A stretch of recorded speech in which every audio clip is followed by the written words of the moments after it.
The rain hammered against my office window like angry fingertips, each drop a reminder that Seattle never lets you forget you're small. I stared at lines of code that blurred together after 14 straight hours of debugging, my eyes burning from the blue glow of 3 monitors. The coffee had gone cold hours ago, leaving a bitter film on my tongue that matched my mood perfectly. That's when I heard Kara's voice drifting through our paper-thin apartment wall. Before we dive deeper into this story, I have one small request. Please subscribe, drop a like, comment, and hit that hype button to boost this channel so more people can discover these incredible Reddit stories. Eli? He's just my rent sponsor at this point. Her laugh was sharp, cutting through the white noise of my failing air conditioner. Pays the bills, doesn't ask questions, and stays out of my way. Honestly, I could do so much better. I froze, fingers hovering over my keyboard like a pianist who'd forgotten the next note. 27 months of marriage, and I'd been demoted to a human ATM machine. How romantic. I mean, look at Trent, she continued, her voice dropping to that breathy tone she used to use with me. He actually gets me, you know? He understands ambition. Eli just wants to code all day and pretend the world doesn't exist. My chest tightened. Trent Reyes, the flashy entrepreneur with the fake Rolex and the kind of smile that made used car salesmen look trustworthy. I'd met him twice at Kara's boutique pop-up events, where he'd treated me like furniture that happened to speak. The connection is incredible too, Kara whispered, and something inside me snapped clean in half. I saved my work with mechanical precision, closed my laptop, and walked to our bedroom. Kara was sprawled across our king-size bed, phone pressed to her ear, wearing the silk nightgown I'd bought her for our anniversary. She looked up at me with mild annoyance, as if I were interrupting something important. I have to go, she said into the phone. My roommate's here. Roommate, not husband, not partner. Roommate. She hung up and rolled her eyes. What's wrong now? You look like someone passed away. Just tired, I said, grabbing my pillow from the bed. Long day at work. You know, paying those bills. Her face flushed slightly, but she recovered with a dismissive wave. Don't be dramatic, Eli. You know what I meant. Actually, I don't think I do. I tucked the pillow under my arm and headed for the door. But I'm starting to figure it out.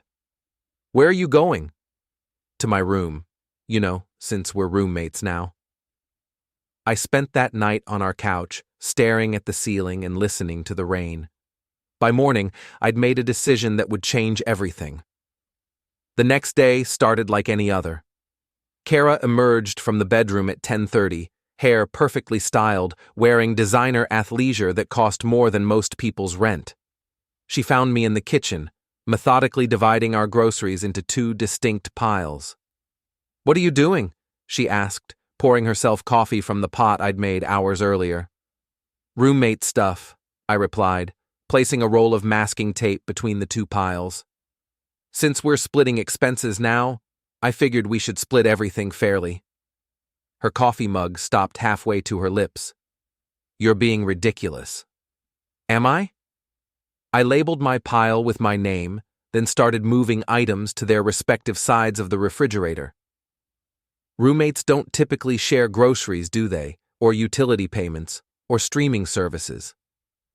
Eli, stop this childish...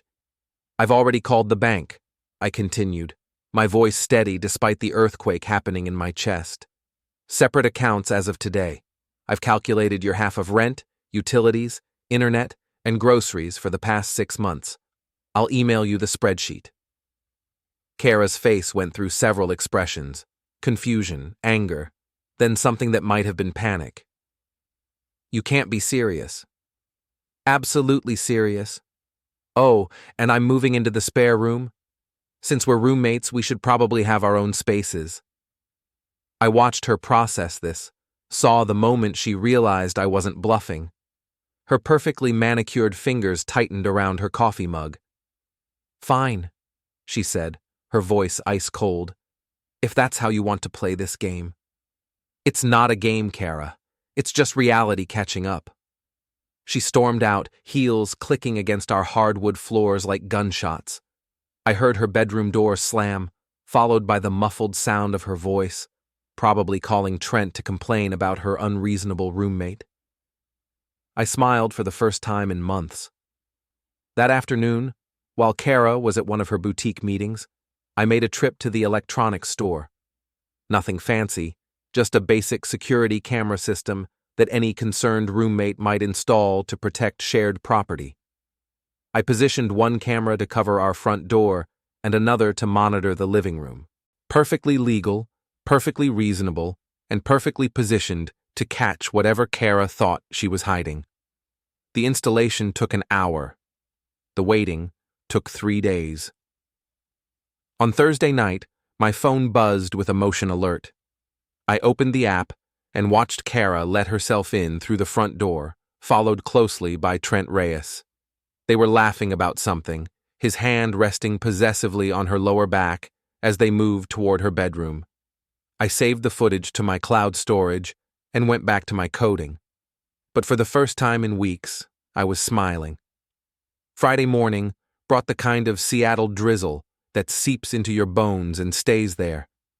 I was in the kitchen making breakfast when Kara emerged from her room, looking like she'd stepped off a magazine cover despite having cheated on her husband 12 hours earlier.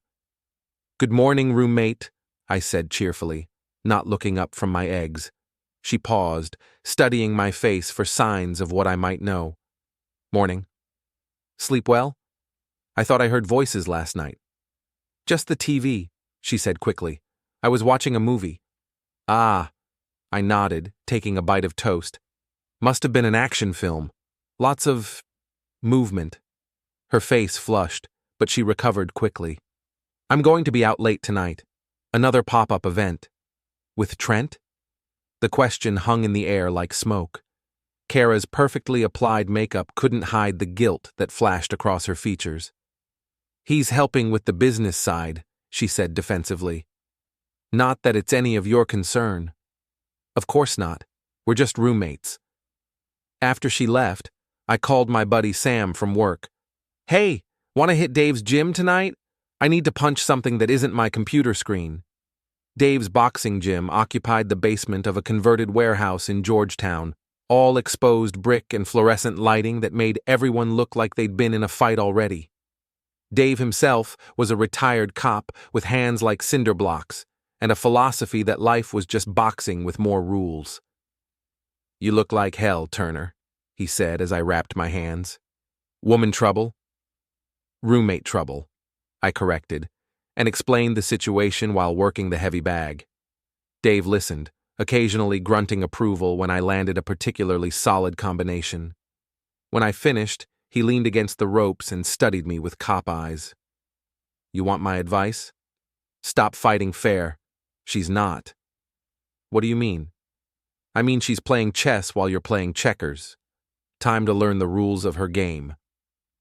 That weekend, I put Dave's advice into practice. I'd noticed Kara posting constantly on Instagram about her boutique events, always tagging locations and times.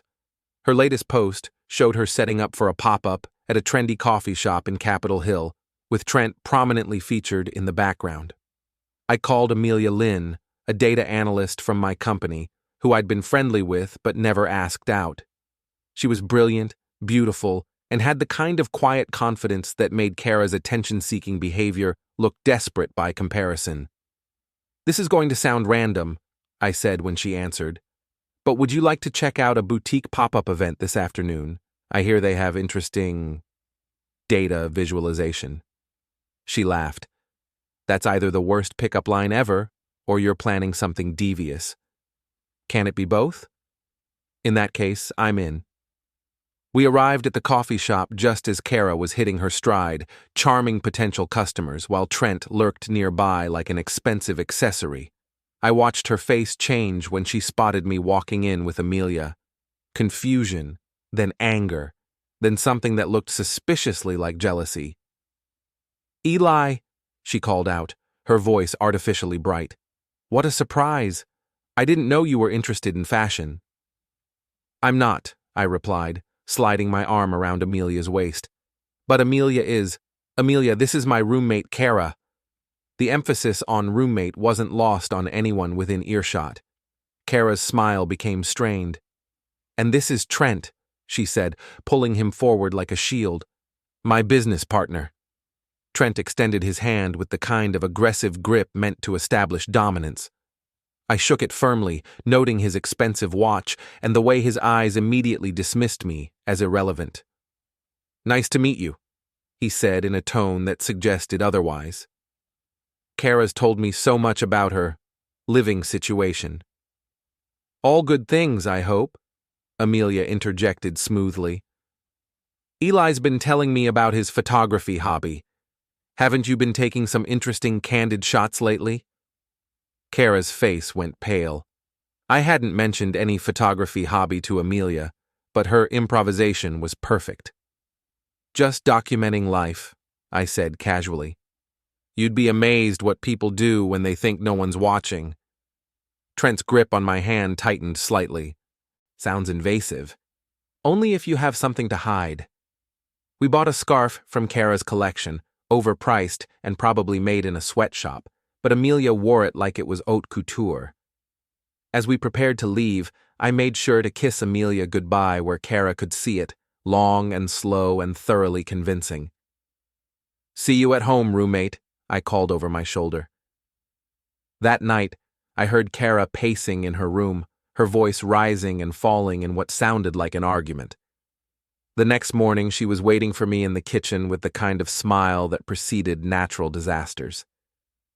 We need to talk, she said. Roommates don't usually have relationship talks, I replied, pouring coffee. But I'm listening. This thing with Amelia, you're just doing it to hurt me. Actually, I'm doing it because she's smart, funny, and treats me like a human being instead of a bank account with legs.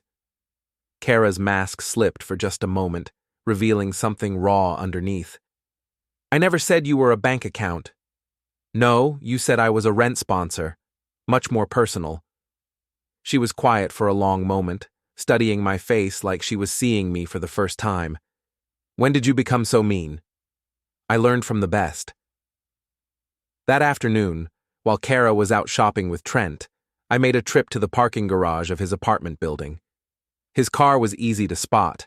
A leased BMW with custom rims and a sound system that probably cost more than my monthly salary. I slipped a small magnetic GPS tracker under the rear bumper, the kind you could buy online for tracking teenage drivers. If Kara wanted to play games, I'd make sure I knew all the rules. The GPS tracker revealed patterns that would have been hilarious if they weren't so pathetic. Trent spent his mornings at expensive coffee shops, his afternoons at boutique fitness studios, and his evenings at bars where he picked up women who weren't married to software developers. But it was his Tuesday visits to a warehouse in Sodo that caught my attention. I followed him there on my lunch break, parking across the street and watching through binoculars I'd borrowed from my neighbor. The warehouse looked abandoned from the outside, but I could see people coming and going through a side entrance. After 2 hours of surveillance, I recognized several faces from Kara's Instagram posts. Other boutique owners, fashion influencers, people from her network. That night, I did what I did best. I researched. Public records showed the warehouse was leased to a shell company that didn't seem to exist beyond a P.O. box. The business license was filed under a name I didn't recognize, but a reverse image search of the company logo led me to a website selling premium imported fashion at wholesale prices. The photos looked professional, but something about them nagged at me. I ran the images through a reverse search engine and found identical photos on a Chinese manufacturing website, selling the same clothes at a fraction of the wholesale price. The markup was enormous. Items that cost $5 were being sold to boutique owners for $50, who then sold them to customers for $200. Trent wasn't just cheating with my wife. He was running a scam that made everyone in Kara's network complicit in fraud. The next morning, I printed everything I'd found and put it in a folder labeled Business Research. Then I waited. My opportunity came Thursday night. Kara had gone to dinner with her business partner Lana, leaving me alone in the apartment.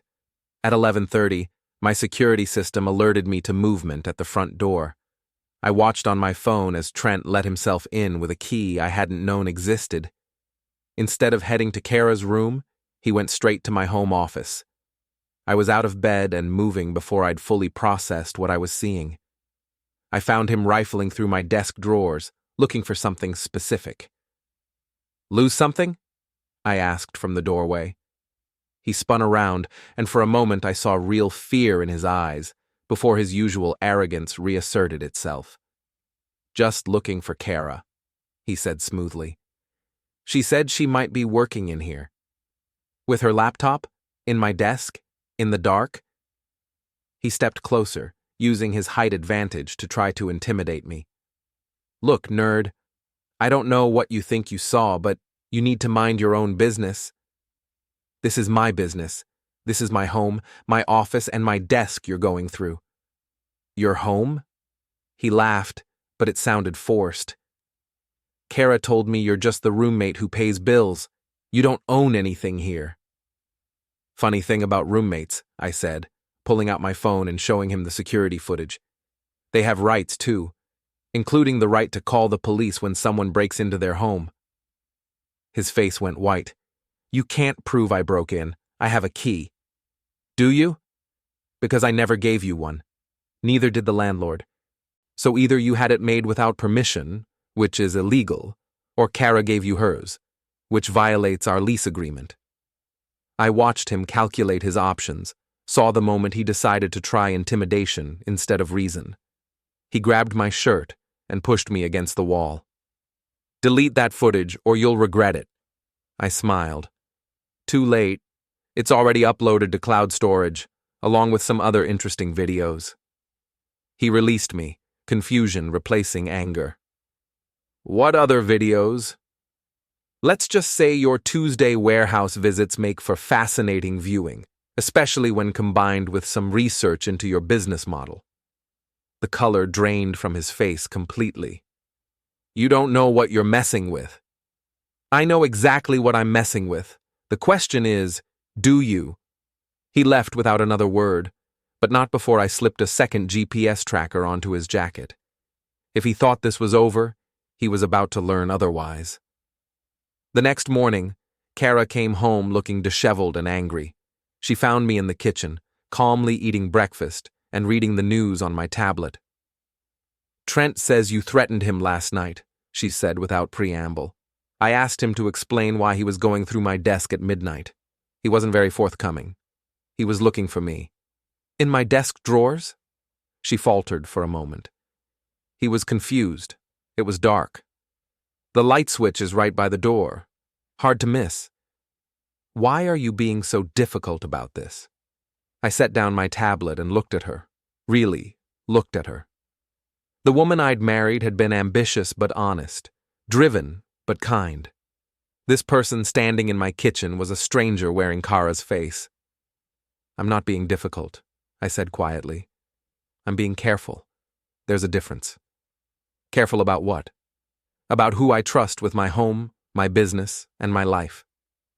She stared at me for a long moment, and I saw something shift in her expression. For just an instant, she looked like the old Kara, uncertain, vulnerable, maybe even sorry. Then her phone buzzed with a text, and the moment was gone. "I have to go," she said, already moving toward the door.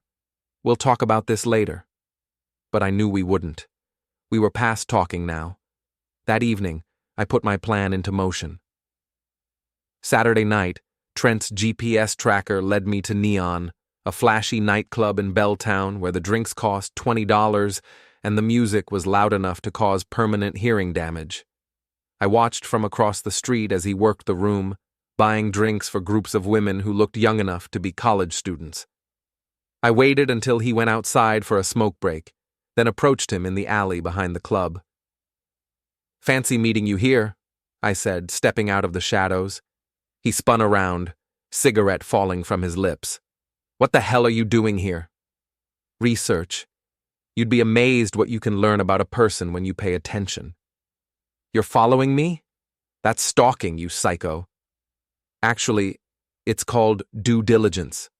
See, when someone breaks into my home and threatens me, I like to know who I'm dealing with. I pulled out my phone and showed him photos I'd taken of his warehouse visits, screenshots of the fake business registration, side-by-side comparisons of his premium imports and their $5 Chinese counterparts. Nice business model, I continued. Buy cheap knockoffs, create fake provenance, sell them to boutique owners at a massive markup. Very entrepreneurial. His face cycled through several emotions before settling on rage. You don't understand the fashion industry. Everything's manufactured overseas. Sure, but most people don't lie about it. Most people don't create fake companies and forge import documents. Most people aren't running a multi-million-dollar fraud operation. It's not fraud, it's business. Tell that to the IRS. Or better yet, tell that to your customers when they find out their $200 dresses cost you $5 on Alibaba. He took a step toward me, hands clenched into fists. What do you want? I want you to leave my wife alone. Your wife? He laughed, but it sounded hollow in the narrow alley. She doesn't want you, man. She told me herself, you're just the guy who pays rent. Maybe, but I'm also the guy who can destroy your entire operation with a single email.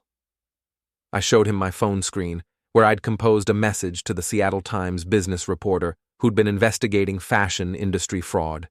The email contained everything I'd discovered, complete with photos, documents, and GPS tracking data showing Trent's regular visits to the warehouse. All I have to do is hit send, I said. You're bluffing. Am I? Let's find out. My finger moved toward the send button. He grabbed my wrist. Wait, what do you want? I told you. Leave Kara alone. End whatever this is between you two. Find another business partner, another girlfriend, another city for all I care. But stay away from my wife. And if I don't? Then you'll find out what happens when someone with nothing to lose decides to stop playing nice. He studied my face in the dim light from the club's back door, looking for signs of weakness or hesitation. He didn't find any. This isn't over, he said finally. Yes, it is. You just don't know it yet.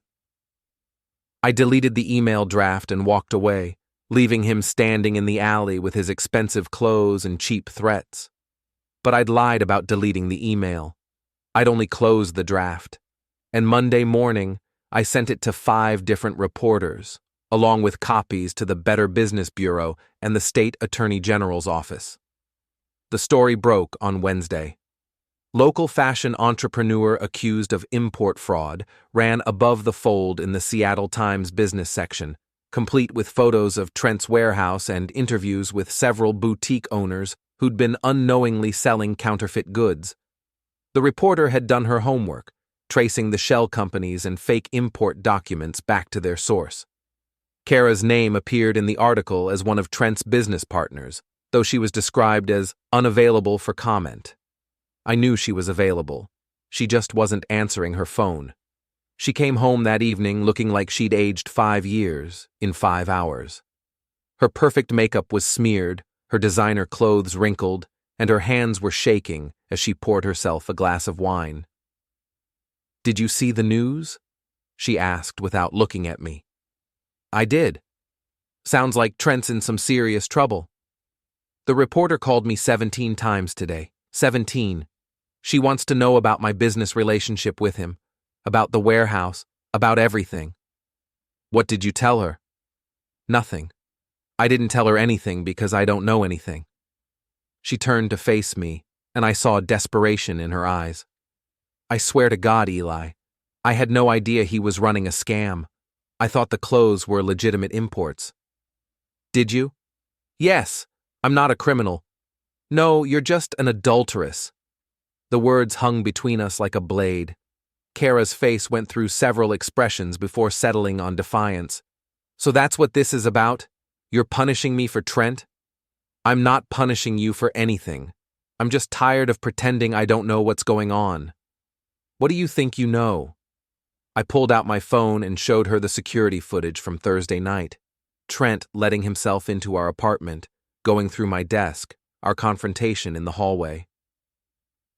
I know he has a key to our home. I know he was looking for something in my office. I know you've been lying to me for months. She watched the video in silence, her face growing paler with each passing second. It's not what it looks like, she said finally. It looks like my wife gave her boyfriend a key to our apartment so he could sneak in and search through my personal belongings. What part am I misunderstanding?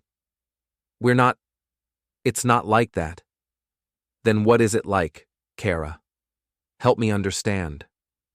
She was quiet for so long, I thought she might not answer. When she finally spoke, her voice was barely above a whisper. I was going to leave you. The admission hit me like a physical blow, even though I'd known it was coming. When? After the summer season. After I had enough money saved up to get my own place. With Trent? Maybe. I don't know. Everything's so complicated now. I nodded, surprised by how calm I felt. Well, at least you're finally being honest. Eli, Save it, Kara. We're past apologies now. She started to cry then, the kind of messy, desperate crying that ruins makeup and pride equally. Part of me wanted to comfort her, to pretend we could fix this somehow, but a larger part, the part that had been growing stronger since that first night on the couch, felt nothing at all. What happens now? She asked between sobs. Now you figure out what you want your life to look like without me in it. I don't want that. I want us to work this out. No, you don't. You want me to forgive you so you can keep doing whatever you want without consequences. But I'm done being your safety net. I left her crying in the kitchen and went to my room, where I spent the evening researching divorce lawyers and calculating the division of assets. It was surprisingly liberating. The next morning, Kara was gone. Kara stayed away for 3 days. No texts, no calls, no Instagram posts. For someone who documented every meal and outfit for social media, the silence was deafening. She returned Friday evening with red eyes and a suitcase, looking like someone who'd been sleeping in her car. I was in the living room, working on my laptop while a cooking show played in the background. I need to get some things, she said, without looking at me. It's your home too, for now. She disappeared into the bedroom, and I heard drawers opening and closing, hangers scraping against the closet rod. After an hour, she emerged with 2 large suitcases and a cardboard box. I'm staying with Lana for a while, she said, until I figure things out. Good. Lana's always been a supportive friend. Something in my tone made her look at me sharply. What's that supposed to mean? Nothing. Just that you'll need all the support you can get. She set down her suitcases and crossed her arms. You're enjoying this, aren't you? Seeing me lose everything. I'm not seeing you lose everything, Kara. I'm watching you face the consequences of your choices. My choices? What about your choices? What about the way you've been acting these past few weeks? The threats, the surveillance, the what? The treating you like a roommate instead of a wife? That's what you wanted, remember? She was quiet for a moment, and when she spoke again, her voice was different, smaller. I never wanted to hurt you. But you did. Every day for months, you hurt me. And when I finally stopped pretending it didn't matter, you decided I was the problem. That's not fair. Neither is adultery, but here we are. She picked up her suitcases again, then paused at the door. The reporter called again today. She wants to interview me about Trent's business. Are you going to do it? I don't know. My lawyer says I should, but... She trailed off, looking lost. But you're worried about what you might have to admit? I'm worried about what I might lose. You already lost it, Kara. You lost it the first time you brought him into our bed. Her face crumpled, but she didn't cry. Instead, she straightened her shoulders and walked toward the door. I'll send someone for the rest of my things, she said. Take your time. I'm not going anywhere. After she left, I poured myself a glass of whiskey and sat on the couch, feeling the weight of the empty apartment around me. For the first time in months, it felt peaceful, but I wasn't done yet. Saturday morning, I called Amelia. We'd been texting regularly since the boutique event, and what had started as revenge theater was becoming something real. "Want to go to a fancy party tonight?" I asked. "My company's throwing a launch event for our new app. Open bar, catered food, and a chance to watch me give a presentation without falling off the stage." "Sounds dangerous," she said. "I'm in." The event was held at a trendy hotel in downtown Seattle, the kind of place where the lobby cost more than most people's cars. Turner Analytics had finally launched the data visualization platform I'd been working on for 2 years, and the tech community had turned out in force. I was networking with potential clients when I saw her. Kara stood near the entrance, wearing a black dress I'd never seen before and an expression that suggested she was ready for war. She'd somehow gotten past security, probably by claiming to be my wife, which was technically still true. "Excuse me," I told the venture capitalist I'd been talking to. "I need to handle something." I intercepted Kara before she could make it to the main reception area. "What are you doing here?" I asked. "We need to talk. This isn't the place. You won't answer my calls. You won't return my texts. This is the only way I could reach you. Maybe that should tell you something." She looked around at the crowd of tech executives and startup founders, all of them successful and confident, and everything she'd always claimed I wasn't. "I didn't know you were important," she said quietly. "I'm not. I'm just good at my job." The Times reporter published a follow-up story today about Trent's arrest. I hadn't seen the news yet, but I wasn't surprised. The investigation had been moving quickly, and fraud charges were inevitable once the evidence piled up. "I'm sorry to hear that," I said, and meant it. Whatever else Trent was, he'd been her choice, and watching him fall couldn't be easy. "She wants to interview me again, about my involvement in the business." "What are you going to tell her?" "The truth, that I was an idiot who got played by a con man." "That's a start." She looked at me for a long moment, and I saw something in her eyes I hadn't seen in months. Respect, maybe, or recognition.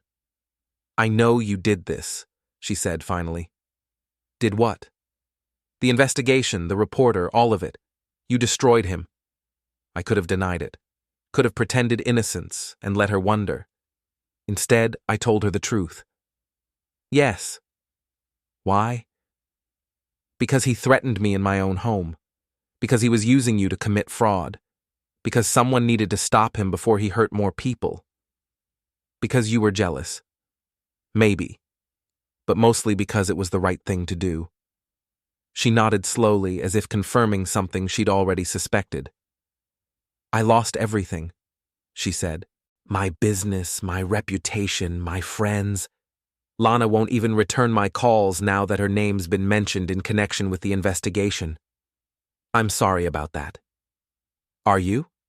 Really?" I considered the question seriously. Was I sorry that her life had imploded? That her affair had cost her everything she'd worked for? That the consequences of her choices had finally caught up with her? "I'm sorry you made choices that led to this," I said finally. "But I'm not sorry you're facing the consequences." "What about us? Is there any chance we could—" "No." The finality in my voice seemed to surprise her. She'd probably expected anger or hurt or some desperate attempt to win her back. She hadn't expected calm certainty. "Just like that?" "Just like that." She looked around the party again, taking in the success and celebration surrounding us. "I guess I really didn't know who I was married to," she said. "No, you didn't. But then again, I didn't know either."